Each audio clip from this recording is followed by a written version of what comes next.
नमस्कार, देशोन्नती संपादकीयमध्ये मी ऐश्वर्या शिंदे आपलं स्वागत करते। काळजीवाहू मुख्यमंत्री एकनाथ शिंदे दिल्लीहून परतल्यानंतर आजारी पडले।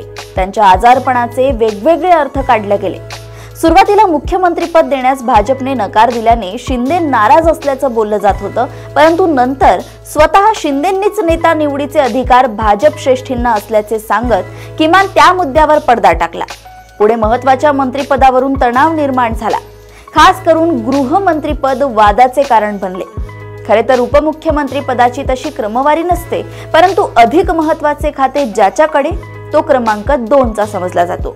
गृह खात्यानंतर सर्वाधिक महत्त्वाचे अर्थ खाते समजले जाते आणि अर्थ खाते अजित पवारांकडे जाण्याची दाट शक्यता आहे। या पृष्ठभूमीवर उपमुख्यमंत्री म्हणून अन्य कोणतेही खाते स्वीकारले तरी एकनाथ शिंदे तिसऱ्या क्रमांकाचे मंत्री ठरतील।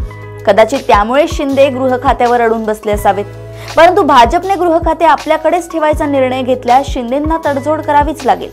त्यात स्वतः मंत्रिमंडळात सामील न होता आपल्या एखाद्या ज्येष्ठ सहकार्याला उपमुख्यमंत्रीपदी विराजमान करून स्वतः महायुतीचे संयोजक म्हणून ते काम पाहू शकतात। भाजप नेतृत्व त्याला देखील मान्यता देण्याची शक्यता कमीच दिसते।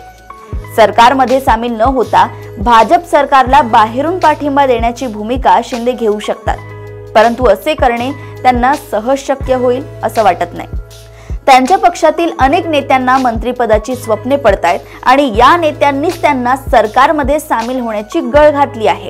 मागच्या वेळी उद्धव ठाकरेंकडे जो पर्याय होता तो देखील एकनाथ शिंदेंना उपलब्ध नाही, त्यामुळे त्यांना कुठेतरी तडजोड नक्कीच करावी लागणार आहे। त्यातच भाजपने सरकार स्थापनेचा मुहूर्त निश्चित केलाय। अजित पवार आपल्या पारड्यात अधिक काही पाडून घेण्यासाठी दिल्लीला चक्रा मारतायत, त्यामुळे शिंदेंवरचा दबाव वाढल्यानं त्यांनी तडजोडीची तयारी दर्शवल्याचे संकेत आता मिळू लागले आहेत। अशाच राजकीय घडामोडी व अपडेट सोबत पुन्हा भेटूया देशोन्नती संपादकीयमध्ये। बघत रहा देशोन्नती। नमस्कार। ठळक घडामोडींसाठी देशोन्नती न्यूज चॅनलला सबस्क्राइब करा आणि बेल आयकॉन प्रेस करा।